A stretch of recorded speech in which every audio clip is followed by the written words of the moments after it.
শীতকালের পাটিসাপটা খেতে আমরা সকলেই ভীষণ ভালোবাসি। আর এই রেসিপিটা অনেকেই বানাতে চায় না, কারণ পাটিসাপটা পারফেক্ট হয় না।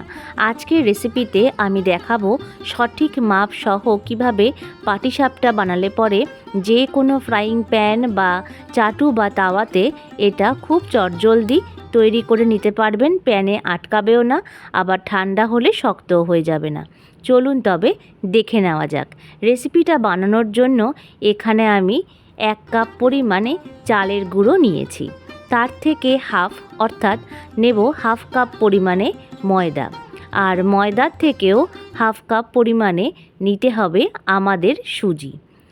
এই মাপটা যদি আমরা ঠিকভাবে ব্যবহার করি, পাটিসাপটা কিন্তু একটাও প্যানে আটকাবে না। সঙ্গে থাকবে আরও কিছু টিপস অ্যান্ড ট্রিক্স। চলুন তবে দেখে নেওয়া যাক। যেহেতু আমি অনেকটা পরিমাণে বানাচ্ছি, তাই আমি এখানে 2 কাপ পরিমাণে চালের গুঁড়ো, 1 কাপ পরিমাণে নিয়েছি ময়দা, আর ময়দার থেকে হাফ, তার মানে ময়দার থেকে হাফ কাপ পরিমাণ নেব আমরা সুজি এবং চিনির মাপ কিন্তু একই রকম হবে। যদি হাফ কাপ পরিমাণ সুজি হয়, তার মানে হাফ কাপ পরিমাণ চিনিও নিতে হবে। চিনির পরিবর্তে যদি গুড় ব্যবহার করে থাকেন, তবে গুড়টাকে আগে থেকে ভিজিয়ে রেখে সুজির মাপেই হাফ কাপ পরিমাণ ব্যবহার করতে হবে। দিলাম হাফ চামচ পরিমাণে লবণ।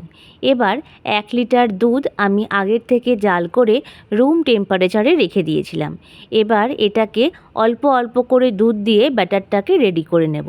ব্যাটারটা যত ভালোভাবে ফেটানো হবে, তত কিন্তু খেতে ভীষণ ভালো লাগবে। আশা করছি আজকের রেসিপিটা সকলের ভালো লাগবে। যদি ভালো লেগে থাকে, লাইক, শেয়ার এবং কমেন্টস, এবং নতুন বন্ধুরা চ্যানেলটিকে সাবস্ক্রাইব করে আমার পাশে থাকার অনুরোধ রইল। দেখুন আমি কিভাবে ব্যাটারটাকে রেডি করে নিচ্ছি।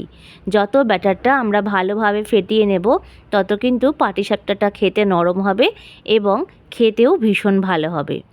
অল্প অল্প করে দুধ দিয়ে বারে বারে এই ব্যাটারটাকে ফেটিয়ে নিতে হবে। ব্যাটার ফেটানোর সময় একটা জিনিস অবশ্যই মাথায় রাখবেন, যেন এর মধ্যে কোনো রকমের লাম্পস বা দলা ভাব না থাকে। এখনও কিন্তু কিছুটা পরিমাণ দলা ভাব আছে, তাই হাতার পিছন দিয়ে এই দলা ভাবগুলোকে একটু ডলে দিতে হবে, যাতে এটা একেবারেই মসৃণ হয়ে যায়। ঠিক এইভাবে আমাদেরকে করে নিতে হবে। এবার এটা করা হয়ে গেলে একটা প্লেট দিয়ে ঢেকে মোটামুটি 30 মিনিটের জন্য রেখে দিতে হবে। 30 মিনিটের থেকে বেশি হলেও কিন্তু ক্ষতি নেই।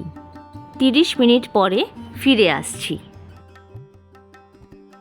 30 মিনিট পরে প্লেটটা সরিয়ে একটা হাতার সাহায্যে আমি দেখাচ্ছি। দেখুন ব্যাটারটা কতটা ঘন হয়েছে। যেহেতু সুজি মেশানো ছিল, সুজিতে কিন্তু এই দুধের যে ব্যাটারটা থাকে সেটা কিন্তু অনেকটাই শুকিয়ে যায়, কারণ সুজিটা ভিজে গেলে এটা অনেকটা থকথকে হয়ে যায়। তাই আরও কিছুটা পরিমাণে দুধ নিয়ে এবার ব্যাটারটাকে আমাদের পাতলা করে নিতে হবে। পাটিসাপটার ব্যাটার যত পাতলা হবে, তত কিন্তু প্যানে আটকাবে না এবং খেতেও ভালো লাগবে। আর ভাজ করতে গেলে কিন্তু ভেঙে যাবে না। দেখুন আমি কিভাবে করে নিচ্ছি। ঠিক এই রকমভাবে একেবারে পাতলা হবে ব্যাটারটা। দেখতেই পেলেন, ঠিক এই রকমভাবে ব্যাটারটাকে আমাদের রেডি করে নিতে হবে। আজকে আমি ক্ষীরের পাটিসাপটা তৈরি করব, তাই ক্ষীরের রেসিপির লিংক আমি ডেসক্রিপশান বক্সে দিয়ে দেব, চাইলে অবশ্যই দেখে নিতে পারেন। 1 চামচ ঘি নিয়ে এবার ব্যাটারের মধ্যে মিলিয়ে দেব, যাতে একটা সুন্দর ঘ্রাণ আসে এবং এতে কিন্তু তলায় লেগে যাবার চান্স অনেকটাই কম থাকে। এবার একটা প্যান বসিয়ে নিয়েছি। দুটো টিস্যুকে ভালো করে ভিজিয়ে নিয়ে প্যানটাকে বেশ ভালোভাবে মুছে নিয়ে একটা ব্রাশ দিয়ে সামান্য পরিমাণ তেল আমি ব্রাশ করে দিলাম। আর গ্যাসের ফ্লেমটাকে প্রথম থেকেই একেবারে কম আঁচে দিয়ে দেব। এবারে 1 হাতা ব্যাটার নিয়ে সেটা দিয়ে দিলাম, আর চারিদিকে একটু ঘুরিয়ে দিচ্ছি, যাতে এই ব্যাটারটা চারিদিকে ছড়িয়ে যায়। এইভাবে ঘুরিয়ে দিলে পরে ব্যাটারটা কিন্তু বেশ পাতলাভাবে ফ্রাইং প্যানে থাকে। এবার একটা ধার দিয়ে আমি দিয়ে দিচ্ছি ক্ষীরটা। ক্ষীর কিন্তু কখনোই মাঝখানে দেবেন না। ক্ষীর দিলে এটা ভাজ করতে সমস্যা হয়ে যাবে। এবার ক্ষীরটা দেওয়া হয়ে গেলে খুন্তি দিয়ে আমি চেপে চেপে পাটিসাপটাটাকে তুলে নিচ্ছি। এটা কিন্তু হাত দিয়েও বেশ সুন্দরভাবে তুলে নেওয়া যেতে পারে। আমি খুন্তি এবং হাত দিয়ে দুভাবেই তুলে দেখিয়ে দিলাম। দেখুন একটুও কিন্তু আটকায়নি। আমি আরও একটা আপনাদের করে দেখাচ্ছি। ব্যাটারটা দিয়ে তারপরে কিছুক্ষণের জন্য আমি ছড়িয়ে দেব। তারপরে আবারও একটু ক্ষীর আমি সাইড দিয়ে দিয়ে দিচ্ছি। ক্ষীরটা যাতে সমানভাবে চারিদিকে থাকে সেদিকে একটু খেয়াল রেখে চামচ দিয়ে এরকমভাবে ছড়িয়েও দিতে পারেন। আবারও খুন্তির সাহায্যে এই পাটিসাপটাটাকে আমরা বেশ সুন্দরভাবে ভাঁজ করে নেব। দেখুন একটুও কিন্তু এটা বেরিয়েও গেল না পুর, আবার সুন্দরভাবে উঠেও গেল। এইভাবে প্রত্যেক কটা পাটিসাপটা ভীষণ সহজভাবে আপনারা তৈরি করে নিতে পারেন। আশা করছি আজকের রেসিপিটা আপনাদের সকলের ভালো লেগেছে। ভালো লেগে থাকলে অবশ্যই লাইক, শেয়ার আর কমেন্টস করবেন। দেখুন কত সুন্দর জালিদারের সৃষ্টি হয়েছে পাটিসাপটার মধ্যে। একটা পাটিসাপটা আপনাদেরকে আমি ভেঙে দেখাচ্ছি।